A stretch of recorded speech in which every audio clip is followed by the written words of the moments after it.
I know that I'm probably beating a dead horse, possibly boring you, but this Jeff Sessions thing is basically just a thorn in my side.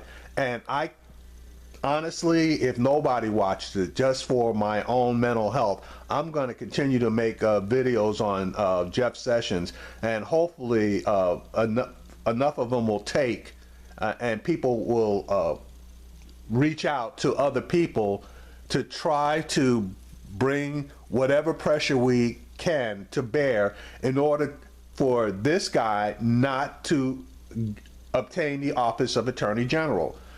Here are the thoughts on News One Now.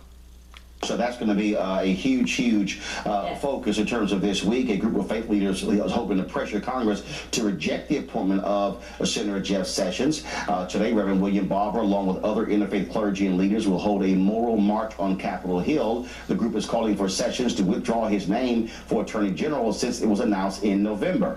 But with just 24 hours before his confirmation hearings begins, they are holding the Senate's feet to the fire to reject him for his support of what they call extremism, racism, and classism. Also, a group of black pastors will also be holding a news conference on Capitol Hill supporting Jeff Sessions. Joining us on the phone. I want to see who that group of black pastors are that are supporting the nomination and appointment of Jeff Sessions. I want to know that with every fiber of my being, and I am going to be looking all day long to see if there's any video whatsoever or any live feeds whatsoever of that group of black pastors, because more than likely it's going to be the same people that were basically selling their souls in support of Donald Trump. But again, that is my opinion. Here we go.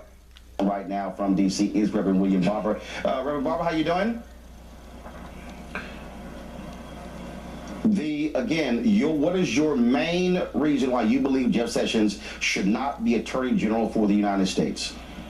Well, we're in a moral crisis. Sessions has an immoral record that consistently supported what we call ideological extremism, racist and classist policies, and writing discrimination in the law. You know, they try to say he's nice and respectable, but his policies are mean and racist. This man has helped block fixing the Voting Rights Act for over 1,200 days in the time when we have the worst attacks on voting rights and gerrymandering, and redistricting since, the days of Jim Crow.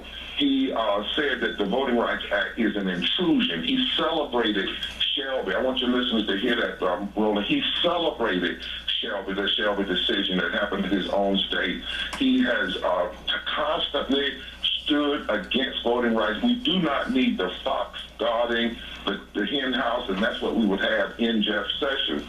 Also, people need to remember that he opposed Attorney General Lynch. He opposed every one of President Obama's picks for the Supreme Court. Now he wants a rush confirmation when he has been, in essence, Senator No, like Jesse Helms used to be Senator No. And I like what finally...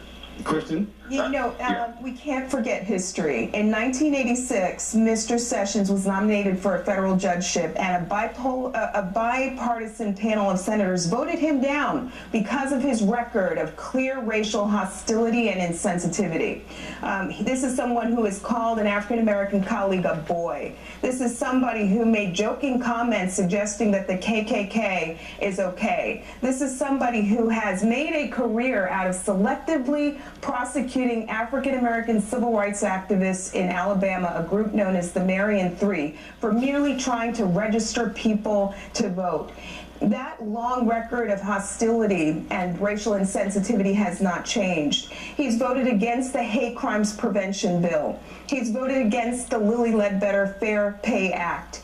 He has voted to oppose the reauthorization of the Violence Against Women Act. What's remarkable about this, Roland, is that these are some of the very laws that the Justice Department is tasked with enforcing. How we can now move this man into the role where he will preside as the most important law enforcement agent in the country, I find deeply problematic. Our country is at a crossroads. We are seeing hate crimes brewing all over the country. history. This moment demands that we have a strong attorney general who will bring a commitment to aggressive enforcement of federal civil rights laws. And I don't see anything in Mr. Sessions' record that suggests that he is ready for that task. Reverend Barber? Roland, yes, that's one of the things I've noticed that they're trying to do. They're trying to say he's just ideological. He's not a racist. No, he has a racist ideology, and he's used that over and over and over again. That's why clergy, imams, Jews, rabbis, black, white, and all, we're coming together with impacted people doing a walk and a march on there. We're going to McConnell's office, and they are to reject this name. And Roland, I will be honest with you, we are laying the ground for whatever is necessarily nonviolent and moral, because the first thing you have to do is let your adversary know exactly where you are. This man is the wrong pick at the wrong for any time in America. He is what somebody said, a throwback rather than a push forward. Eugene? Well, I'll put it this way. I said on the show a couple weeks ago that Joe Biden, our current Vice President Joe Biden, has essentially given Jeff Sessions his vote of confidence. I think that's something. How? Well, he said on CNN, he said CNN state with Jake Tapper stating in live that, just the views that, what might have gotten Jeff Sessions, not confirmed 30 years ago are not the same views that Jeff Sessions currently holds But today. here's the deal. VP Biden has no vote, Lauren. Yeah, I mean, All right, I want you to pay special attention to Lauren because I had said it previously. The Democrats love bringing knives to gunfights, and this is just another example of them doing that. guy couldn't get confirmed before, so he should be confirmed now for Attorney General. Well, I mean, if you it's look- completely absurd, and it's completely Well, I'll put absurd. it this way, On its face. I'll put it this way. I do wish that the Democrats, though, would bring a gun to a gunfight and not a knife to a gunfight when it comes to who's testifying tomorrow. Right. Nothing against the ACLU, nothing against the NAACP, but the Republicans have, I think, 2 crime victims testifying tomorrow. Democrats have a dreamer and 2 heads of organizations, and nobody who can speak to the things that Jeff Sessions has done to people that have been specifically damaging, like on voting. I mean, at least if we had Reverend Barber there, you bring some emotion to it. And I like Cornell Brooks, I love him, but we need somebody testifying that can say, this decision by this person hurt me in this way, and that is not who the Democrats have Barber, testified. real quick, then we're going to... See, okay, because and the damn hearings are quasi-rigged because Mitch McConnell limited the number of witnesses, which is what Lauren was just referring to 4 on each side. So you're going to have 2, which they only needed 1, in my opinion, the ACLU or the NAACP. You pick whichever one you want, okay? But Dr. Barber should have been one of those witnesses, and he could have been the NAACP representative instead of the president of the NAACP. Because Barber's voice, in my opinion, carries much more weight within the black community and throughout the country through all races than the president of the NAACP. So he should have been one of the people that was up there. But again, they love bringing knives to a gunfight. So, we're going to see. Anyway, let's continue with this. Reverend Barber. Yes, Reverend Barber, I'm going to see you very soon. I will be at the march. Looking forward to joining you and everyone in the... All right, that was just a waste. So let me just run through hers. That was just platitudes. crusade. We Reverend Barber.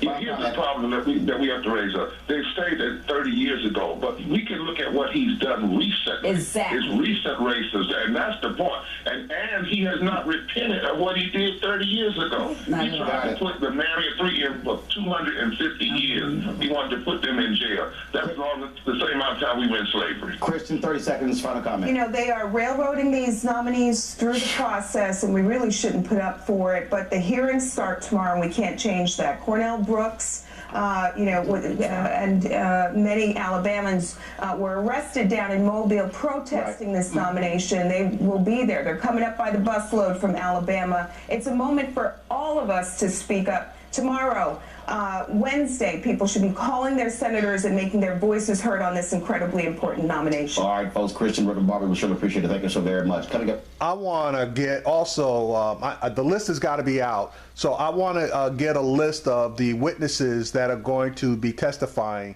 at Jeff Sessions' hearing. I want to see who the Republicans are going to bring up. Now, as indicated, 2 victims of crime are going to be brought up. I am going to be locked in here for as long as the Jeff Sessions committee hearing is going on. Now, I don't know if it's going to be on Fox or MSNBC or CNN. If it's on one of those, no problem.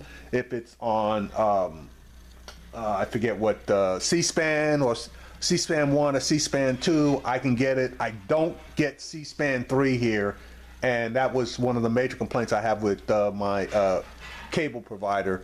But if it can be found online, I am going to be on it.